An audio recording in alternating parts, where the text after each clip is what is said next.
All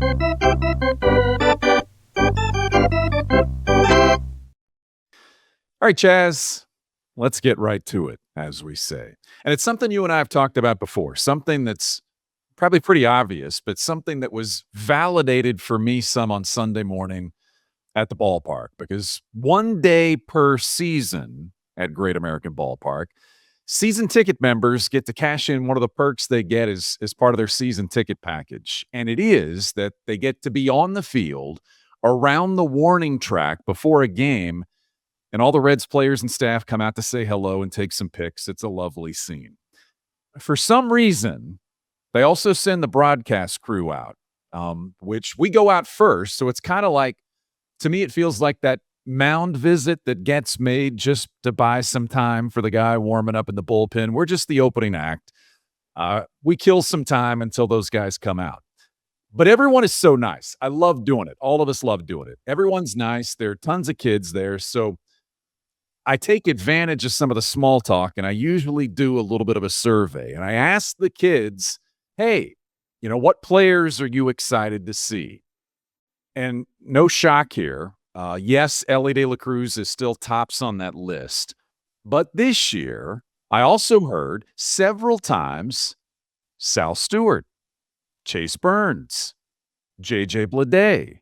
So you've talked about on this show before the next wave of talent for the Reds, and you can look at the numbers, and the numbers can tell you that story. But ask the fans, ask kids, and they can tell that story too. And it's, know your audience. That's the Reds audience right now.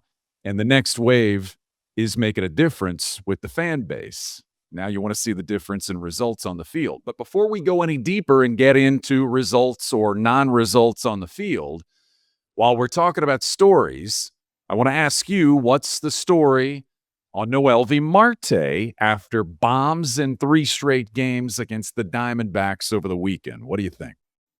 Noelvi Marte is the most interesting Red right now because there are lineups that Tito's put out and you could draw up on paper that in theory don't have a spot for him because, if you've got Steer in right and Bleday in left and Lowe's hitting well as your DH, that's led to days where Noelvi's been on the bench. And then you have days like this weekend where this is one of the most talented players on the Reds roster, where he's capable of things that few other guys on the roster are, and he looks more and more like the guy who carried the lineup in August. The truth of Noelvi Marte is probably somewhere in the middle. Like looking it up today, he's actually chasing more on breaking pitches now than he did in April. Wow. But he is driving the ball more. So is he going to hit? He's another guy, and we've talked about different guys like this. Is he hitting second a week from now, or is he in more of a regular bench role a week from now? I don't know. And the Reds, of course, need the better version of him. They need the better version of him right now. The fact that they need to score some runs, Noelvi Marte, like I said, was one of the bright spots. The Reds haven't turned things around yet, but he was a bright spot in that series. But you're right. The story for Noelvi Marte is going to be told over a much longer period of time, a much greater stretch of games in the season than what we've seen in the handful of weeks he's been back from Louisville, back with the Reds. But it's intriguing. Always has been, always will be with Noelvi Marte. Welcome to Power Stacks, proud members of the Growler Podcast Network, proudly presented, yes, we are, by Joseph Toyota of Cincinnati. The Reds are settling in for the long grind of this season. The lineup is still looking for a rhythm, pitching staff hoping to get some guys back. Game by game, the team is trying to find some momentum and trying to build some momentum. That's baseball. It takes some time to find your groove. But at Joseph Toyota, we don't wait to get hot. From opening day to the final out of the season, our team brings its A game every single day. Whether you're shopping for a new Toyota, upgrading your current ride, or looking for a dealership that delivers more than just a vehicle, that's Joseph Toyota of Cincinnati, where they're built to win. As the home of lifetime powertrain protection, Joseph Toyota can help give customers peace of mind long after they drive off the lot. And with the Joseph Toyota Advantage Rewards Program, every service visit Helps you earn rewards you can use towards future maintenance, making ownership even more rewarding. So while the Reds are working their way through a 162 game season, our team is already in midseason form, delivering championship level customer service, unbeatable value, and benefits that keep paying off inning after inning. So thanks for listening to Power Stacks, as always, proudly brought to you by Joseph Toyota of Cincinnati, where every customer gets the all-star treatment. Stop by, take a look around, talk to somebody, and of course, please tell them you heard about it on Power Stacks. Coming up on the show, we need to talk. Words were spoken in the Reds clubhouse this weekend. So what kind of a conversation was it? Which voices commanded the room as the Reds try to snap out of an early summer funk? Also, Chaz, can you do Forrest Gump? Is that in your, can you do that? I'm familiar with the concept. I know, but you can't do the imitation. I don't do imitations in general. Okay. I'm out on this one too, but Forrest Gump in the movie said, and I quote, "One day, for no particular reason, I decided to go for a run." Why one member of the Reds staff also opted for running instead of walking from point A to point B. Chaz is going to tell that story later. That might be the end of the Forrest Gump reference, though.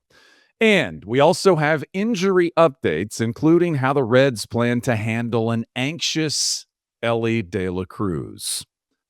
But in the leadoff spot, here we go, Chaz. Leadoff spot. It was on the last homestand, if you remember, after a tough loss, that Terry Francona talked about how he went in and talked to his team after a tough loss about staying positive. This time around, the manager wasn't involved in the conversation. Chaz, a conversation was had at the ballpark. When was it? What were the circumstances? What was this conversation? The Reds had a players-only meeting around 12 o'clock on Saturday, coming off the game where Blake Dunn dropped the ball and the offense couldn't really get anything going, and the Reds had another tough one as they dropped the series opener to Arizona.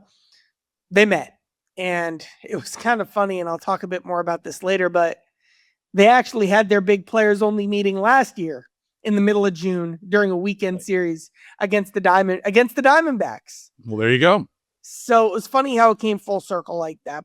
And then today I caught up with Spencer Steer at length, and it was interesting hearing, and basically we talked about kind of what the conversations around the clubhouse has been.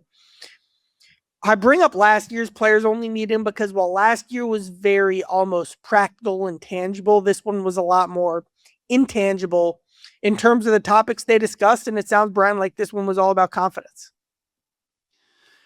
I had a conversation with Andrew Abbott, who didn't say, hey, we had a team meeting, but alluded to some of the things you're talking about right now. Some of the things that veteran players said that were reminders. Abbott said some of the same things I think you're going to point out, that, hey, this is not that different from where we were a season ago.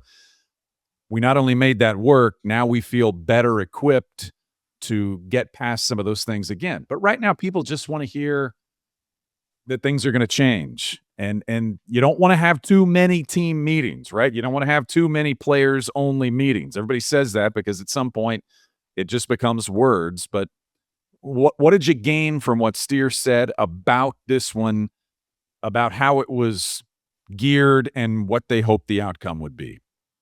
It was very veteran-led. There you go. What was interesting kind of with that was a lot of the veterans who are the vocal leaders on this team are on the IL right now.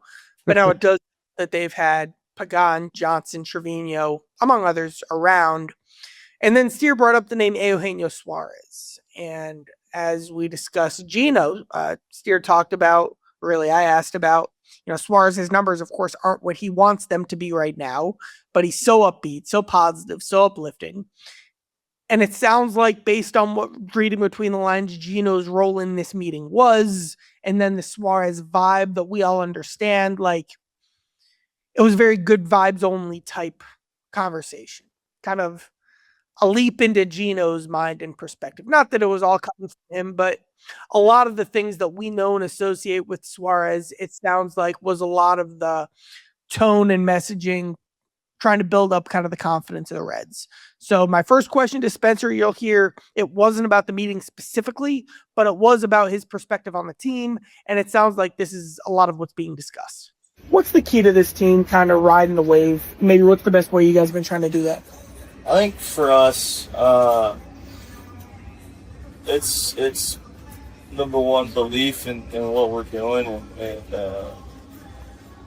like understanding when we showed spring training, like the goals were set to win the division, right? To make the playoffs, or get deep in the playoffs. And it's like believing that we're still capable of doing that, even when it's been very bleak the last month or so. And not losing trust in each other. And really just reminding ourselves, like, constantly, we're playing for each other, we're playing to win, and we just got to believe in what we're doing. I think those are the big things. Belief, confidence. At the end of the interview, Spencer used the words trust, belief, and togetherness. He spoke about Suarez's refreshing personality and just the way he is, being a reminder to Steer and to the team to be grateful where they're at, how it's a blessing to be here, how it's a gift to put on the jersey, and kind of bringing that energy every day. Like, different players meetings take on different forms. And like, what was, I guess, different about this meeting, and there is kind of the interesting comparison between last year's meeting and this year's meeting, is last year's was so mechanical. They came away saying, we're going to get off the iPads, we're going to talk ball, we're going to be human beings making adjustments in the dugout from hitting perspective. It was almost strategic. This year, the players only meeting in the middle of June over the weekend against the Diamondbacks was completely inspirational. It was about belief. It was all these cliches you keep hearing me saying. You know what? I think it's fair to say it was a little more cliche. That's where the team's at. Brian, you and I can continue to do a podcast about where the Reds are at and if they can turn this around and what would really need to happen and what would really need to change, yada, yada, for them to turn it around. Like, we can have those conversations. But it's always a critical data point, where are they at? Where's their headspace at? And they're still in a very intangible oriented focus right now. And I found that interesting. Again, we can have the conversation about what the rest of the season looks like for the Reds, but that's where they're at. And the players only meeting was a clear reminder of that.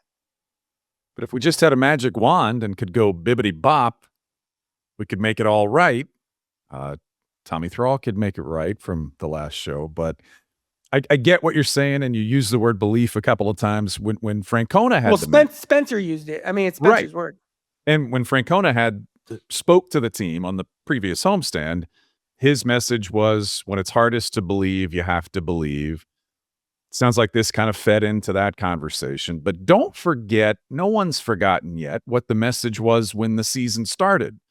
And that was, the time is now. And so I think maybe you need to revisit that spring training message. The time is now, before the trade deadline, before the next series starts. The time is now. And I know that message is still in there. I know players still feel that way. But when we talk about messaging or conversations, that's the one that was had at the start of the season that I keep going back to, that this year was supposed to be the team that felt different in their expectation and what they could do. So don't forget about that. But you bring up Eugenio Suarez, and Gino is that guy. The Diamondbacks this week talked about how he was that presence in their clubhouse when he was with that team. So positive and so helpful to other players. He hasn't gotten hot yet. And so it can be two different things. They're not necessarily the same thing. He cannot be as productive as he'd like to be on the field and still be a great influence and a great clubhouse presence. You like to have them together. He hasn't had the hot streak yet. And Chaz, as we watch, there was always the thought, and early in the season, there was also the thought that even if he's not hot, even if he's not hitting home runs or driving in runs, there was a threat of that in the lineup. And right now he feels like less of a threat in the batter's box. I'd like to see the whole thing come together. You have to have one to have the other for Gino right now, and especially while De La Cruz was out, you thought this is a good time. Now he's got hits in 4 of the last 5 games, but he's not there yet. To tie it into the last point, like I do think Gino is playing a big role in terms of the vibe. Like I think that the vibe and the message and the tone, like especially when you look at kind of Steers takeaways from that players only meeting.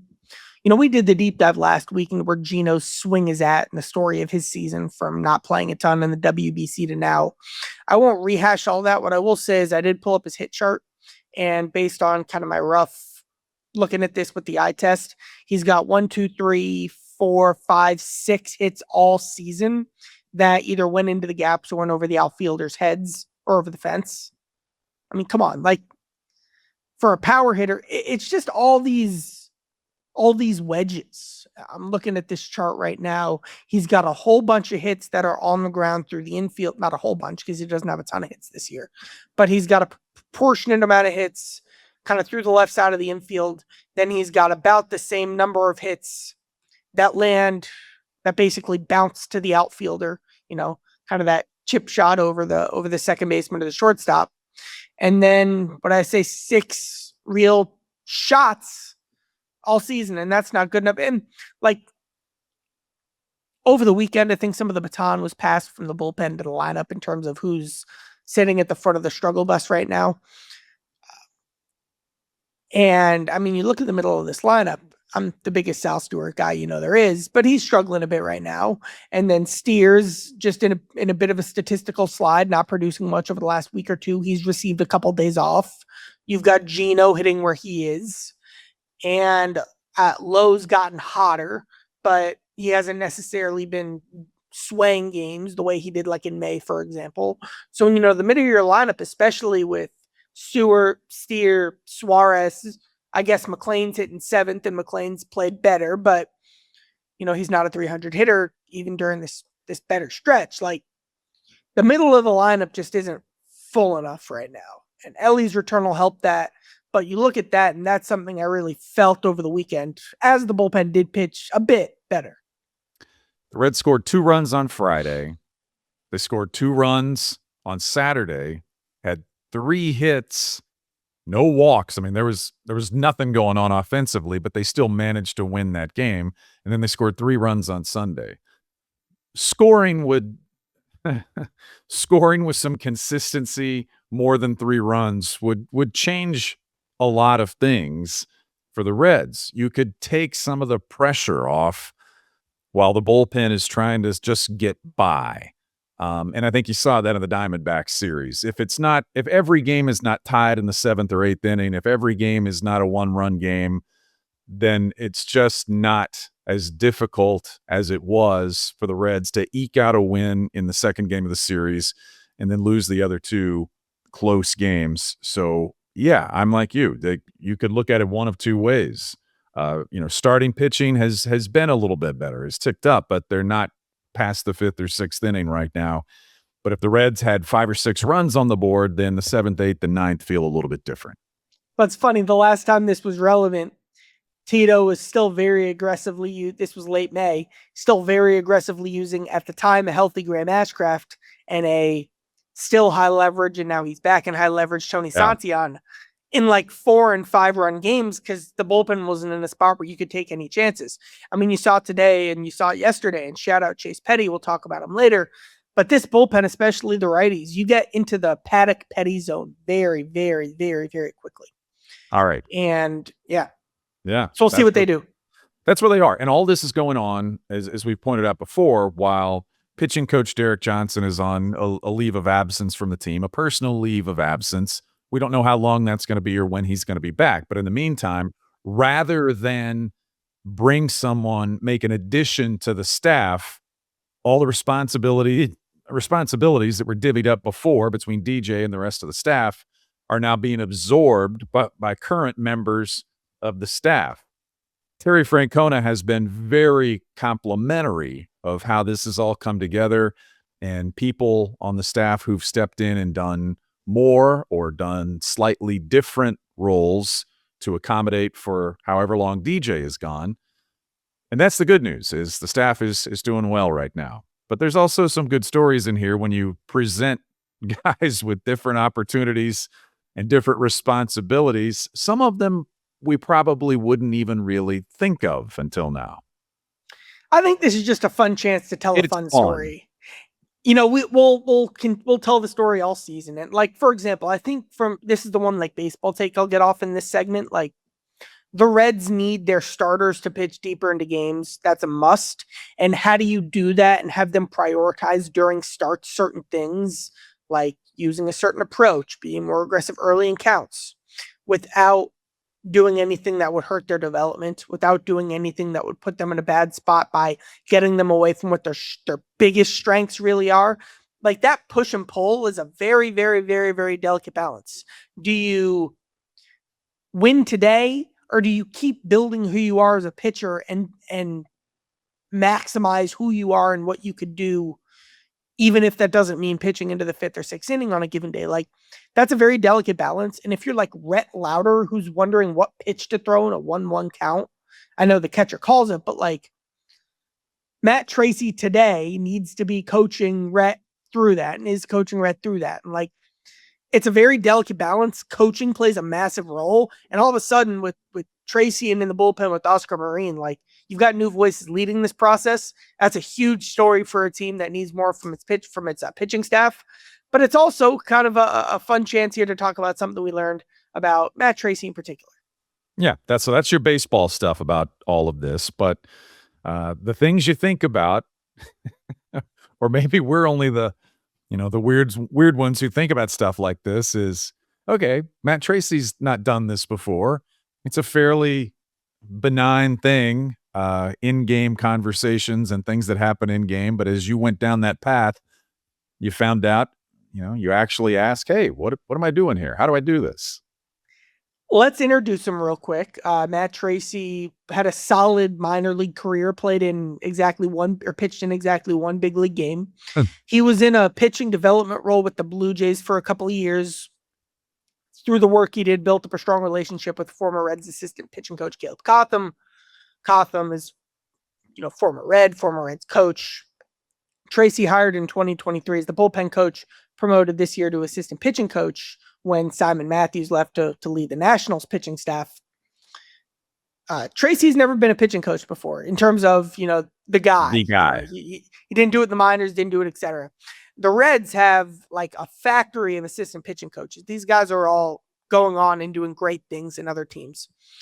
But, and you'll hear me say this to Brady Singer when we hear from him, you can be the best assistant pitching coach on the planet, but the one thing you can't work on in that role, the one thing you don't do in that role, is mound visits. It is a completely foreign thing that until you're in the chair, what do you do?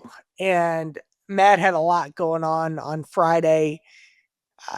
Last Friday, 2 Fridays ago, that was his first game without DJ.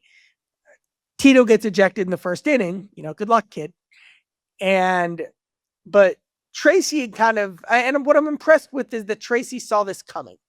So, let's just get to the sound right now. Here was me talking to Brady Singer about Matt Tracy, and then I'll fill in the gaps from there. You kind of got to figure it out on the fly, and that's what he did that night. But yeah, he's kind of big first night for him for sure. I was thinking with that, like, there's so much you can do to prepare to be a pitching coach as the assistant pitching coach. Yeah. The one thing you can't do is mound visits. Yeah. You know what I mean? How have you kind of seen him develop that part of his game over the last week? Yeah. So I think so I coached the first game in DJ, on news about DJ. So Tracy actually asked me, he goes, hey, do you want me to run out to the mound or do you want me to walk? I said, I've never been asked this question, but I kind of like when you run. It feels like you're in it with me, and it's time to go. And I like that energy. So he ran out there, and I didn't even see him when he actually ran out for the first one. And, I wasn't waiting on it. I would say I didn't want to ever take him on visit, but it's kind of a night dad. And, it's just his first Mallory. So I was sitting there talking to Steve-O. Me and Steve-O were walking at each other, and Tracy just kind of popped behind Steve-O. He's all And a rep at the Wadi to Rock. I was like, oh, there's Tracy. What's up? So we talked tonight. He gave me the information and got out of there. So yeah, it was cool. And, that was something that, he kind of voiced to me. He wasn't worried about, but he was like, oh man, I got to, make mound visits. Go, what do I do? How do I look and all that? So it was fun to see him take that first one. I'm impressed that he thought of that. Like, here's Matt getting ready to sit in the big chair for the first time in his life. And he goes, mound visits. Yeah. And then he goes, keep in mind, from what I understand, and I talked to Red Louder about this, Matt didn't ask everybody. Matt went to one, I guess most importantly, the guy who was pitching that night. And two, I mean, Chase Burns has called Brady Singer the, quote, wise elder of the staff. He is the veteran in the rotation. And he basically goes, Brady, what do I do?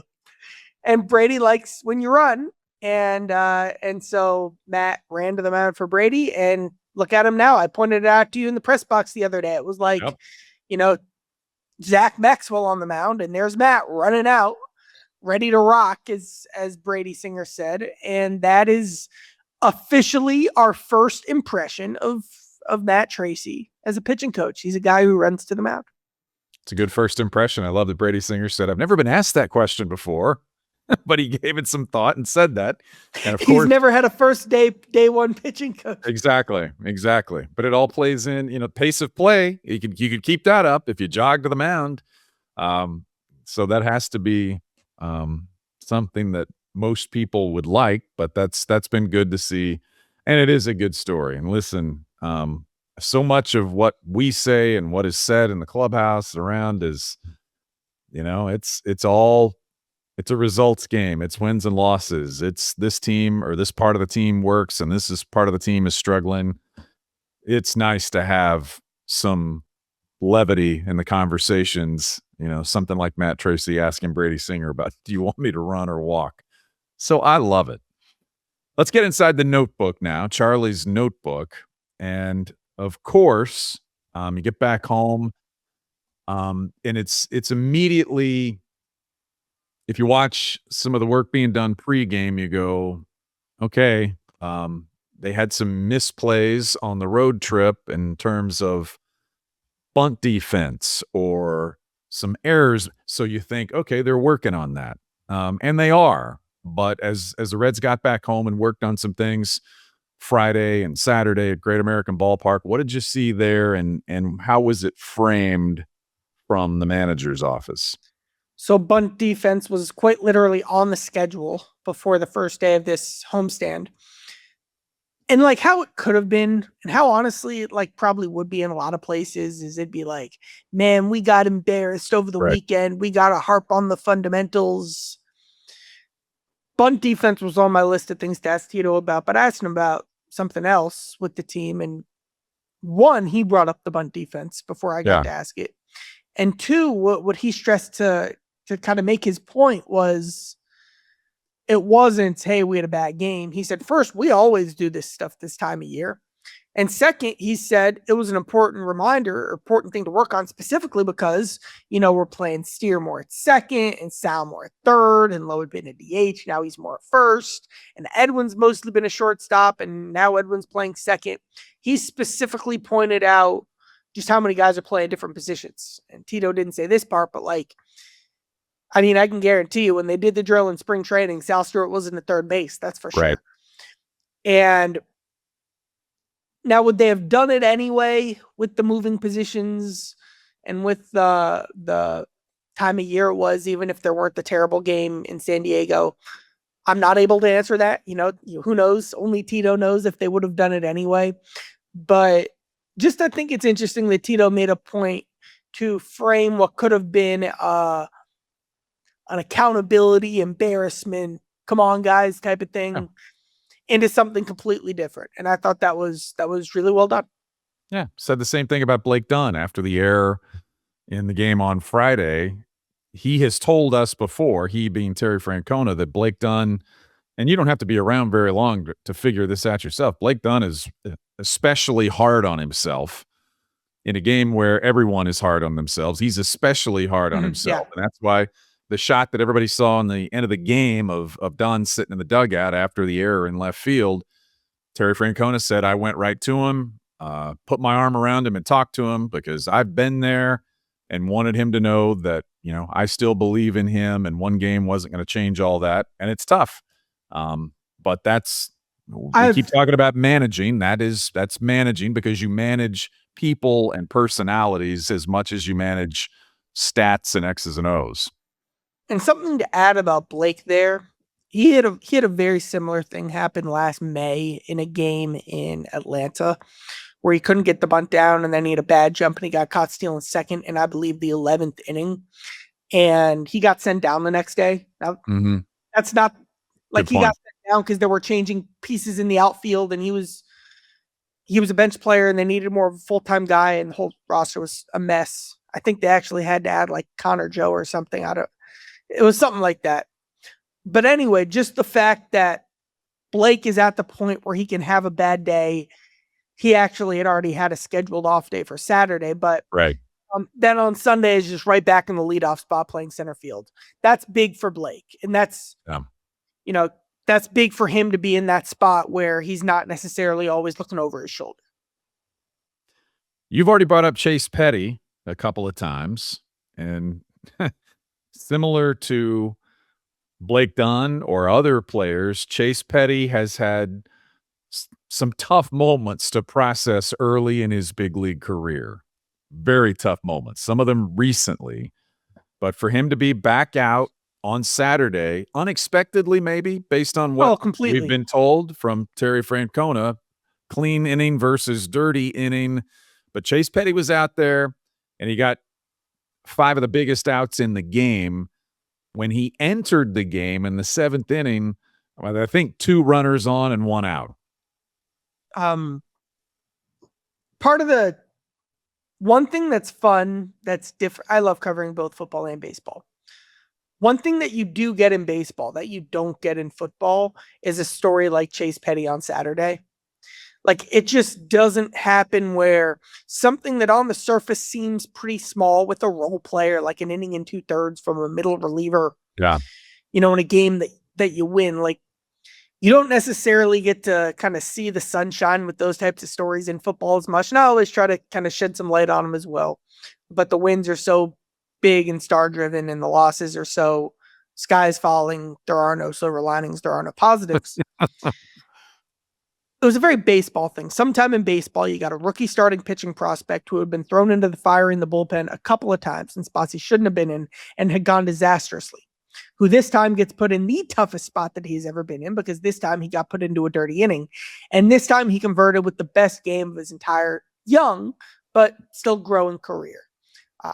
What a moment for Chase Petty. What a difficult spot. He shined through, or he powered through. He shined. He was the star. It was his day. He got to pound his chest, not literally, but metaphorically. He got to celebrate with the guys in the clubhouse. It's the kind of thing that only a 162 game season can really give you. A moment like Chase Petty on Saturday. Things are going poorly for the Reds right now. But I still, love going to the ballpark every day because something like Chase Petty getting his first big league win can still happen. And when that does, that is an awesome story to write. And I really enjoyed seeing that happen and then telling that story on Saturday. Charlie's Chalkboard. You can check it out there, right? That's what it's called, yeah. Thanks, this is cross promotion from Power Stacks to Charlie's Chalkboard. Just a reminder, a lot of the things we talk about, you can also read on Charlie's Chalkboard, like the Chase Petty story. But yeah, congrats to him. And if you're human, it was a very human story. If you're human, you can feel good for guys when things go well for them, when you see moments like that, regardless of what's going on in the big picture right now. Because yeah, the big picture is tough. So let's talk about some of the injury updates and where this might go. And if you want a specific timeline, no one's giving specific timelines. You never do. But there were updates, especially we're going to do pitchers first because there were updates this weekend about Hunter Green, who the clock has officially started on his comeback now. Is that correct? Well, I guess technically the clock starts on the 18th, but that is an official clock because once he pitches in that game 3 innings in Arizona, he has to be back in 30 days unless there's a setback that's not happening. So So basically, I can guarantee you that Hunter Green will be back at the All-Star break, based on the fact that they're based on the fact that they're starting his rehab assignment on the 18th. Yep. That is the Reds telling you, we can guarantee you, unless, he trips on a whatever, but that's not happening. We can guarantee Slips on a Hunter, banana peel? Is that where you were going? unless something unexpected happens, we can guarantee Hunter will be back at the All-Star break. Now, that may even be a conservative timeline, because let's do a little math. Tito today mentioned keeping Hunter on a 5-day schedule. So if he throws on the 18th, 3 innings, then he throws, presumably they'd move him to Louisville at some point after 1 or 2. Yeah. If he throws 4 innings on the 23rd, 5 innings on the 28th, is he ready to throw 5+ on July 3rd? And this is your ace you're talking about. Like, they literally just brought Rhett Lauder back when he was capped at 90 pitches. Rhett's a good starter, but he's not an all-star like Hunter is. If you take the accelerated program, could Hunter be back and make several starts before the All-Star break and return on July 3rd? Maybe he can't rush it. Maybe it's all right. He basically didn't have a spring training. Let's get him a 4th rehab start, to be safe, be cautious, get him all the way up to 100. They'll sit down, figure all that out, chart that out. But we're now officially on the ascent. Hunter is now not back in the big leagues, but back as a character pitching on the mound. And that's a really exciting thing for the Reds. And if you don't have your handy Reds schedule in front of you at the moment, that July 3rd date that you pointed out, if that happens, that would be game one. Well, the Reds would have 3 series at that point before the All-Star break. Would be 3 series before the All-Star break. They're all at home. They'll break for the All-Star break at July 12th is the final game before the break. So that's 9 days and 3 series before. But again, we're just spitballing here. Who knows? But that's how it could. But again, play the Reds Green. starting the clock. The Reds starting the clock does show the Reds. Right. That is Nick Krall saying we're planning for Hunter to be back at least at the All-Star break, and then I think reading between the lines maybe before. Yeah, we don't know if it's July 3rd or July 10th. We have no idea, but that's where they are right now. The other updates on the pitching staff were things that could happen this week for Pierce Johnson and Emilio Pagan. Live BP is a big step for both of those guys, and we wait and see. But think about the pieces the Reds are missing right now, just to see those guys throw into hitters again instead of just lightly jogging around the apron. That's good news. Johnson will throw in on Monday. Pagan will on Friday. Obviously, Johnson, 1, has a head start, and 2 would be the guy who probably has an easier road back because he's been out longer. But both those guys, of course, it will be interesting. We won't do this now because things change and guys get hurt. But what does the Reds bullpen look like on July 31st before the All-Star break? Who's active? Who's not? There's a bit of a roster crunch. That's a sneaky storyline. But those are all questions for another day. And it's a good thing to see both Pagan and Johnson making progress. Cheers to that. Tito's take now to continue the injury updates, because the one everyone's talking about, the one we've kind of buried a little bit in the show, is Elly De La Cruz. So Elly De La Cruz has been doing what he's been asked to do. He went and watched baseball in Dayton and hung out in the dugout. And he's back at the ballpark, and we've seen him taking swings. We've seen him doing some work on the infield. So Tito's update on Elly De La Cruz as this most recent series started was what? Well, they've got a meeting of the minds coming up, or I guess it's probably already happened. It was unclear. It was vague if it was tonight or, before the game today, etc. But having watched Elly do all of his stuff on Saturday before the game, and they really pushed him. First, they had him do this whole, he was on a harness basically with resistance running with weight pulling him back to really test and really push. And then he did his infield, and then he did his batting practice. So they got him tired. They worked on the hamstring and the strength and all that. And then they had him do the baseball stuff, and he looked good and he looked confident and happy to meet. Tito also stressed the importance of listening to the medical guys. Here was Tito's update. He gave updates every day this weekend. I thought his update from Friday was most interesting. Here's what Tito said about Ellie on Friday and asking the questions. In this clip is our good friend Joe Daneman. Yeah, he got scanned today, and we got, I'd say, very good news. He's about 90% healed, which is fantastic. I think that kind of goes to show, like, he almost wills himself, I think. So he's up in the activity, continue to do that, intensity and the amount of it, and then we'll let him go over the weekend, and then we'll kind of put our heads together again on Sunday and see where we think where he's at, and certainly he has an opinion. We just needed to try to temper that sometimes because he wants to play so bad, and it's appreciated, but we don't want our to be. Any kind of a timeline that will come after you get your heads together?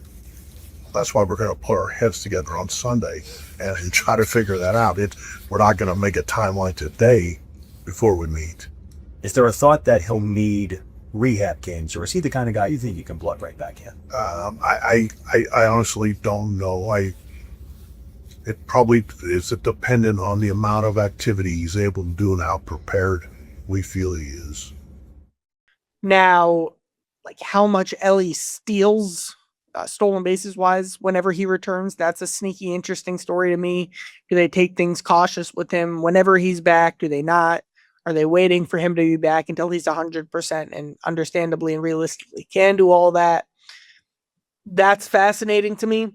But right now, the focus is just continue, and we'll talk. And basically, Ellie, we get where you're coming from with all this. We knew when this started that the one thing that is not going to happen is that they're going to bring him back what we would consider quickly, or, you know, we don't know what the conversations are. I don't know how to read a scan on somebody's hamstring, but there's no way that, especially given the fact that your team's best player while your team struggles is out, it doesn't do you any good. So yeah, take your time. I know Ellie's anxious. I know he's a fast healer. I know everybody wants him back, but take your time. I think that's exactly the right move in this situation for the Reds, and I hope that that's what they do, and I hope that when he comes back that the hamstring and everything else is good for the rest of the season. By the way, thanks to Joe Daneman for his Power Stacks debut. Hey, Joe. All right. Yeah. All right, so here we are with Only the Best, presented by Joseph Toyota of Cincinnati. Chaz, what are you thinking for this? Because I look to you for some of the half glass full mindset. Just something good and light that makes us feel good. Best thing you saw that's in that category. Well, after mentioning it on our last show, got me thinking. I rewatched Shrek 2. In all of your free time. I finished it during the rain delay. Oh, okay. I noticed it holds up. It really holds up. All right. I noticed you disappeared for a little while. I didn't know that you were back watching Shrek 2. So things you don't know may happen in a big league ballpark in the press box. But I'm glad you got that in. It really holds up. It holds up. All right. Coming up, the Mets are in town. The Mets are worse off than the Reds with, 4 times the payroll. But they have won 3 of 4. They won a series against the Braves, but it's another point on the schedule. Each series, each game is a point on the schedule that feels big for the Reds to try to not slip any farther than they've slipped in the last couple of weeks. So anything about this other than the fact that Chase Burns kicks off the series, and that's good for the home team? The Reds are in the point where they got to win games, especially against teams that aren't great like the Mets. I'm just going to use this portion of the segment to say someone on the Reds should find a way to ask Juan Soto if Juan has any sort of connections that can help the Reds get into the Knicks parade on Thursday in New York. The Reds are off in New York on Thursday. Off day, parade. Can you get in? I'm sure Soto knows a way in. Soto will be out of town, but can someone who's an NBA fan and a good friend of Soto's like Ellie ask his buddy Juan, hey man, who would I reach out to about getting me and a couple of the guys who like basketball high-fiving a couple of the Knicks? That's my big idea for this week. Because you want to write that story, Chad. I do want to write that story. You want to write that story. I think you're going to write something about that anyway. You're going to be in New York. You're probably going to the parade, right? Nah, I get in. Bengals minicamp is in the morning, so my flight's in the afternoon. Now, the parade may still be going at 8 p.m. or whatever when I'm settled in, because it might just never end. Right. But I guess we'll see. We'll see if I can get back from the airport. That's a real question. That is a good question. All right, so that's jumping ahead just a little bit. Mets and Reds at the ballpark to start this week. We'll see. But the injury updates are what they are. The Reds' record is what it is, and we'll see where it goes next. Good work, Chaz. Thanks to producer Kent, and thanks to you, good listener and viewer, for checking out Power Stacks. We'll see you next time.